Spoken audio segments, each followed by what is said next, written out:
Dentre os principais problemas, o mais grave é a dificuldade de contratação de profissionais de saúde e de retenção desses profissionais nos locais remotos. Por exemplo, um médico, ele quer ir para um local onde ele saiba que os filhos dele vão ter acesso a uma boa escola, onde a esposa tem a oportunidade de trabalho.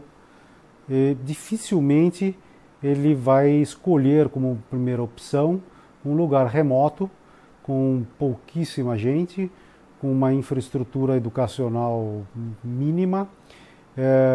Então esse é um dos principais aspectos. O mesmo se aplica aos demais profissionais da área de saúde, as enfermeiras, a todo o pessoal envolvido com o sistema de saúde. Mesmo aqueles que já trabalham nas regiões, eles têm um excesso de trabalho. Isso também gera um índice muito alto de demissões. As pessoas não conseguem ficar por muito tempo trabalhando sobrecarregadas. Esse é um dos aspectos levantados. Outro é que a geografia determina a saúde. Todos os relatórios comparativos dos índices médios de saúde das populações remotas, quando comparados com as populações urbanas, são piores. Além disso, tem a parte de acesso. O acesso a essas comunidades, quando uma pessoa está enferma, vamos observar esse mapa, por exemplo. Neste mapa, nós vemos que as pessoas, em alguns casos, estão a mais de 1.000 ou 2.000 quilômetros de distância de um médico. Imagina a situação da pessoa, tem um problema de saúde, ela tem que se locomover 1.000 quilômetros numa área remota, provavelmente só consegue fazer isso de avião, com custo extraordinário. O Romanov Report também sugeriu a criação de um fundo de acesso às áreas remotas. E as recomendações que ele fez nesse report começa pela recomendação número 30, onde esses fundos, parte dos fundos evidentemente, devem ser utilizados para atrair e reter profissionais de saúde. Uma das coisas que eles testaram durante bastante tempo e se mostrou eficaz é levar estudantes de medicina e enfermagem, todas as pessoas que estão fazendo cursos na área médica, para que passem um determinado período nessas comunidades remotas. Quanto maior o número de pessoas que passam por essas experiências antes da sua formação ou no final da sua formação, trabalhando durante um determinado período nessas áreas remotas, maior a probabilidade de algumas dessas pessoas se interessarem em continuar trabalhando nessas regiões. A recomendação número 31 trata justamente disso, de alocar parte dos recursos desse fundo para incentivar que esses profissionais de saúde passem um determinado período durante sua formação nas regiões remotas. A recomendação de número 32 trata de alocar recursos para desenvolvimento da telemedicina. E aí nós vamos mostrar também um pouquinho mais adiante o que tem sido feito em matéria de telemedicina, quais são os grandes desafios nessa área, então, quais são as soluções que estão sendo adotadas e como isso tem funcionado. Já a recomendação 33 trata de identificar soluções inovativas e alocar recursos para que essas soluções sejam implementadas. No norte do país, existe uma grande população, percentualmente, de inuits. Inuits é o nome dado no Canadá para aquilo que no Brasil nós chamamos de esquimó, o que no Canadá não é politicamente correto utilizar esse nome. Nessas populações que vivem ao norte, bem norte do Canadá, existe uma iniciativa de telemedicina muito interessante. E o Inuit Health Forum gerou um documento que trata dos diferentes aspectos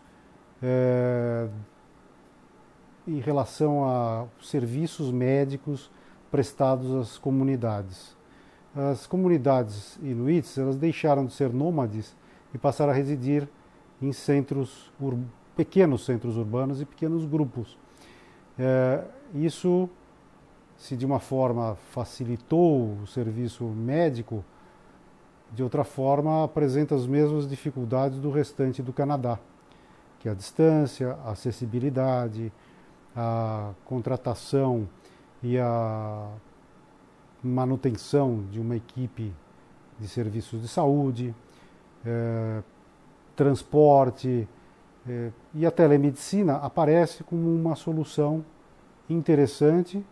Evidentemente, nem todos os procedimentos e nem todos os atendimentos podem ser feitos por meio de telemedicina, mas a telemedicina ela ajuda na formação das pessoas, ajuda no diagnóstico, ajuda na informação tanto sobre o paciente como dá acesso a um enorme banco de dados aos profissionais da área médica dessas regiões. Em 1997, começou a implantação de um sistema eletrônico de comunicação, que era o e-mail. E o e-mail, a gente hoje está acostumado a usar o e-mail, então a gente tem uma percepção de que ele faz parte da vida corriqueira das pessoas, ele está lá sempre. Mas na verdade o e-mail foi implantado há pouco tempo, em 97, entre 97 e 98, nessa região remota. O impacto que isso teve em termos de economia, de remessas de documentos, de trocas de informação, foi uma coisa incrível. Hoje, Nunavik faz parte de uma rede integrada que tem mais de 600 instituições de saúde e mais de 2.000 médicos. Tudo integrado num sistema onde existem, por exemplo, equipamentos de eletroencefalograma ligados no sistema e que transmitem automaticamente a imagem para que ela seja analisada por médicos nos centros médicos urbanos maiores. A mesma coisa acontece no que diz respeito à contratação de pessoal. Os responsáveis pela área de saúde e de contratação de recursos humanos, eles podem conduzir entrevistas com candidatos via equipamentos com câmera, via telecomunicações. E isso, evidentemente, facilitou muito todo o processo, agilizou o processo, barateou sobremaneira todo esse recrutamento de pessoal e também aplica-se a toda a parte de treinamento. Esse é um programa que mudou a forma como a saúde é entregue nessa região bastante afastada dos centros urbanos. Agora vamos falar um pouquinho sobre educação. Como no Canadá é feito esse sistema educacional, como é oferecido todo o programa educacional para essas comunidades distantes e remotas, às vezes de muito difícil acesso. Foram constatados alguns problemas que são relativamente similares aos problemas que nós vimos na área médica. Por exemplo, contratação de professores, treinamento de professores, manutenção das escolas. Esses centros remotos, eles, por força de atividades econômicas locais, às vezes esses centros remotos têm toda a sua economia baseada numa indústria, e essa indústria fecha. É possível encontrar algumas escolas onde existem alunos de 3 a 4 séries sendo ensinados por uma única professora. Escolas com 10 ou 15 alunos. Imagina o custo de manutenção de uma escola com 10 alunos. Outro problema é que se mediu o índice de aprendizado dos alunos da área rural e se comparou com os alunos da área urbana. E há uma defasagem tremenda no aprendizado. Também se constatou que o background sociocultural familiar influencia na performance dos alunos. Então, todo esse conjunto de fatores fazem com que, por exemplo, uma escola remota pode ter equipamentos de informática com defeito. Então, para um técnico do distrito escolar canadense se locomover até essa comunidade para poder consertar o computador, às vezes leva uma semana. E essa semana, boa parte dela é gasta na viagem para chegar e se sair do local. O sistema canadense de educação, ele é um sistema público. 95%, talvez mais, das escolas canadenses são públicas. As crianças têm acesso desde o kindergarten até o grade 12 e depois as universidades. Inclusive as universidades também são públicas. Mas tem uma curiosidade, o Canadá não tem Ministério da Educação a nível federal. O que o Canadá tem são 10 ministérios provinciais, mais 3 ministérios territoriais. Cada província é responsável por desenhar o seu programa, por fornecer a educação aos seus habitantes. E os programas não são iguais. Quando se compara, por exemplo, o programa da British Columbia com a Alberta, os programas são diferentes. Só que todos esses programas são de excelente qualidade. Existe uma disputa entre as províncias para ver qual é a província que tem um sistema educacional mais avançado. E esses sistemas, vamos dizer, o aprendizado que os estudantes têm, ele é aferido e comparado. E o Canadá tem um foco eminentemente prático em tudo, que é anglo-saxão.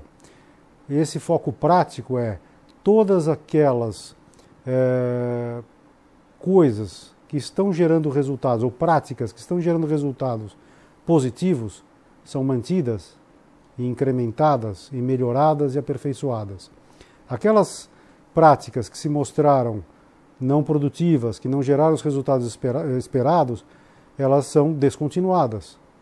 E esse foco prático é algo que também vou sugerir mais para frente em relação a ações que eu gostaria de ver implementadas no Brasil.